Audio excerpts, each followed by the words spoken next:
राधे राधे। भक्ति मार्ग को आसवाक हेले आमको प्रथमे प्रथमे कौन करने को पड़ो। भक्ति मार्ग को आसवाक हेले बस आपण मानक तीनोटी स्टेप ही करने को पड़ो। तीनोटी स्टेप आपण करके बहुत सहजरे आपण मैंने भक्ति मार्ग में आसीपर। भक्ति मार्ग में आप उन्नति करेंगे। तो आसतु से तीनो स्टेप आम जाना।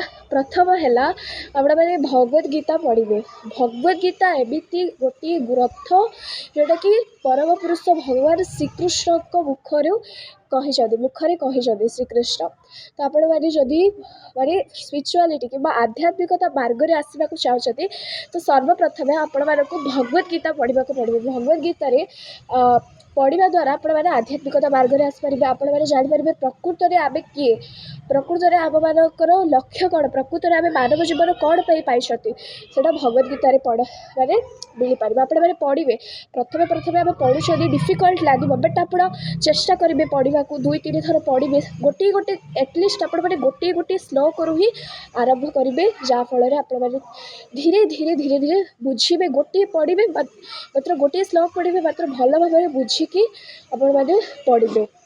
जदि आपको बहुत डिफिकल्ट लगुच तेज आप ऑनलाइन क्लास करेंगे। देखो तो आम इंस्टाग्राम में बहुत किसी स्क्रॉल करी जाऊँ रील्स ता बदल आम कि आध्यात्मिकता मार्गर कि भल देखा। ऑनलाइन क्लास जमी हूँ बहुत प्रचारक मैंने अच्छा भगवत गीता विषय ऑनलाइन प्रचार कर तो आप ऑनलाइन क्लास करेंगे। ऑफलाइन रे भी बहुत किसी इस्कॉन टेम्पल कि राधाकृष्ण टेम्पल रे भगवत गीता प्रचार होती आपने जापर भगवत गीतार क्लास करेंगे। तो एमती आपण मैंने आरंभ करेंगे एटलिस्ट आपण मैंने गोटे श्लोक पढ़े कौन पे आपण मैंने जदि आध्यात्मिकता मार्ग में स्पिरिचुआलिटी उन्नति माने आग को जावाक चाहूँ तेज आपण मैंने प्रथमे भगवत गीता पढ़ा पड़ो। भगवत गीता पढ़ा द्वारा ही आम मैंने आध्यात्मिकता मार्ग में आग को जापर। तो सेकेंड कौन है रेगुलर चैंटिंग करने को पड़ो। रेगुलर आम मानक जिते हम हरे कृष्ण महामंत्र चैंटिंग करने को पड़ो। देखो तो भक्ति मार्ग में आसवाक हेले आम मानक मतलब कली जुगर आपण मानक मुक्ति पाइबाक हेले आम मानक हरिनाम ही केवल आमर कलिजुगर मुक्ति गोटे प्रथा। तो आप जिते हम आप हरे कृष्ण महामंत्र चैंटिंग करेंगे एटलिस्ट आप गोटे राउंड करेंगे जमीती कि जो मैंने गुरु दीक्षा नहीं जाइए कि गुरु दीक्षा नहीं जाती से 16 राउंड करमी कि आम गुरु दीक्षा नहीं तो आम 16 राउंड करचु। तो जो मैंने गुरु दीक्षा नहीं ना प्रथमे प्रथमे भक्ति मार्ग में आसवाक चाहूँगी से मैंने एटलिस्ट गोटे राउंड कि 2टी राउंड कि 3टी राउंड एमती धीरे धीरे ही करेंगे। कारण मु भी निजे भक्ति मार्ग में आसवा पूर्वर धीरे धीरे एमती 2टी-3टी माला करी 16 राउंड पर्यंत कर 16 राउंड हरे कृष्ण महामंत्र। देखो तू कली जुगर आम मानक बहुत बढ़िया सहजरे भगवान को पाइबापी हरिनाम मिली। तो आम मैंने जिते हम हरे कृष्ण महामंत्र जप करवा कौन हरे कृष्ण कृष्ण कृष्ण हरे हरे हरे राम राम राम हरे हरे यही मंत्र आम मानक जप करने को पड़ो। तो आर भी गोटे भिड आनी आप जप करेंगे हरे कृष्ण महामंत्र। तापर कौन है आध्यात्मिकता मार्ग में आसीपारे। आध्यात्मिकता मार्ग में जल्दी आसवाक हेले आपण मानक चैंटिंग बहुत बहुत आवश्यक। थर्ड है विजिट टेम्पल। आम मैंने विजिट करवा कौटे टेम्पल को टेम्पल आम मैंने जा राधाकृष्ण मंदिर जा कि इस्कॉन बहुत किसी इस्कॉन आप जाऊे इस्कॉन कि आखपाख थी राधाकृष्ण मंदिर आपण मैंने जी देखिए आपण मैंने इस्कॉन जी कि इस्कॉन भी जी इस्कॉन बहुत किसी होता है।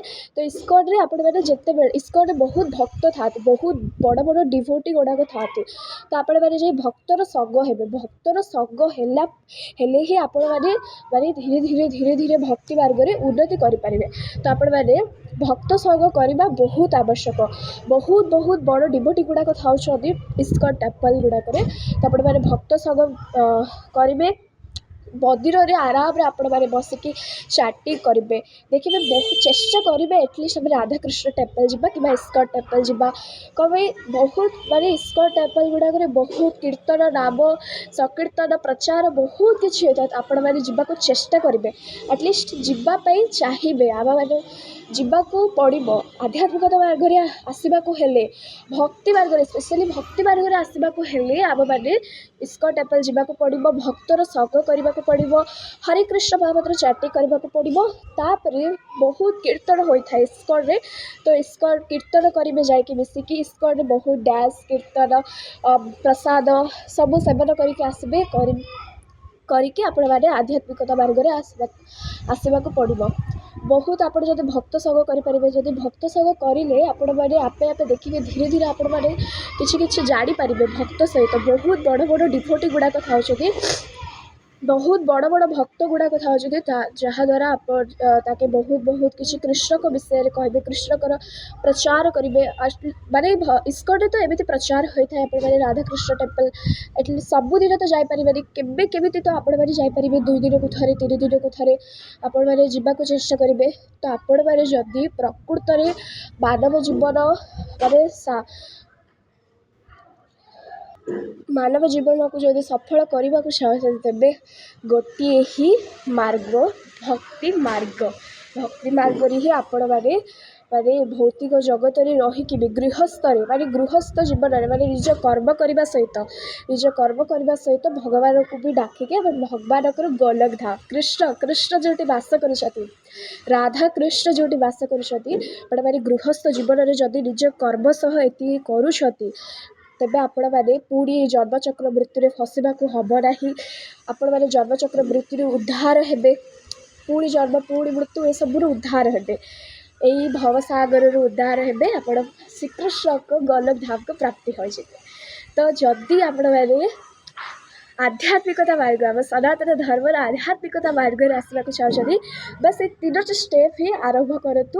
ଆଉ ଯେତେ ଭଗବତ ଗୀତା ପଢ଼ନ୍ତୁ ଆପଣମାନେ, ଯେତେ କବେ ଭଗବତ ଗୀତା ହିଁ ଆମର ମୁଖ୍ୟ। ଧୀରେ ଧୀରେ ଆପଣ ପଢ଼ି ଯାଆନ୍ତୁ। ତାପରେ ଆପଣଙ୍କର ମାଇଣ୍ଡକୁ ଗୋଟେ କଥା ଆସିବ କି ଆମମାନଙ୍କୁ ମନୁଷ୍ୟ ଜୀବନ କ'ଣ ପାଇଁ ମିଳିଛି। ତ ଭଗବତ ଗୀତା ପଢ଼ିବା ବହୁତ ଆବଶ୍ୟକତା ଆଧ୍ୟାତ୍ମିକତା ମାର୍ଗରେ, ସ୍ପେଶାଲି ଆମମାନଙ୍କୁ ଯିବା ପାଇଁ, ସ୍ପିରିଚୁଆଲିଟିରେ ଆମମାନଙ୍କୁ ଯିବା ପାଇଁ। ତ ଯଦି ମୋର କୌଣସି ବି କଥାରେ ଯଦି ଭୁଲ ହେଇଥିବ ମୋତେ କ୍ଷମା କରିବେ। ମୁଁ ପ୍ରଥମ ଥର ପାଇଁ କହୁଛି, ମୋର ୟୁଟ୍ୟୁବ୍ ଚ୍ୟାନେଲ୍ ହେଉଛି, ତ କ୍ଷମା କରିବେ ଯଦି କୌଣସି ଭୁଲ କହିଥିବି। ହରେ କୃଷ୍ଣ, ରାଧେ ରାଧେ।